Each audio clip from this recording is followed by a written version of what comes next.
సినిమాతో డీజేగా ఆడియన్స్ ముందుకు రాబోతున్న స్టైలిష్ స్టార్ అల్లు అర్జున్ ఆ తర్వాత వక్కంతం వంశీ డైరెక్షన్ లో నటించేందుకు కమిట్ అయ్యాడు. ఎన్టీఆర్ రిజెక్ట్ చేసిన ఈ స్టోరీని బన్నీ ఎలా ఒప్పుకున్నాడనే దానిపై చాలా చర్చ జరిగింది. అయితే ఈ కథ బన్నీకి బాగా నచ్చడం వెనుక ప్రత్యేకమైన కారణం ఉందట.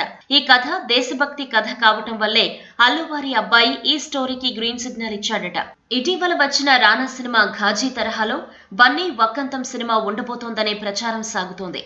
ఘాజీ తరహాలో దేశభక్తిని పెంపొందించే కథాంశాన్ని వక్కంతం తనదైన స్టైల్లో చెక్కినట్లు సమాచారం. అలాగనే ఈ సినిమా ప్రయోగాత్మక సినిమా కాదని అన్ని కమర్షియల్ హంగులతో తెరకెక్కే పక్కా కమర్షియల్ మూవీ అని తెలుస్తోంది. కథకు తగ్గట్టుగా ఉండాలనే ఈ సినిమాకు నా పేరు సూర్య నా ఇల్లు ఇండియా అనే టైటిల్ ను ఫిక్స్ చేశారట. మరి ఇప్పటి వరకు రచయితగా మెప్పించిన వక్కంతం వంశీ ఈ సినిమాతో దర్శకుడిగాను మెప్పిస్తాడేమో చూడాలి.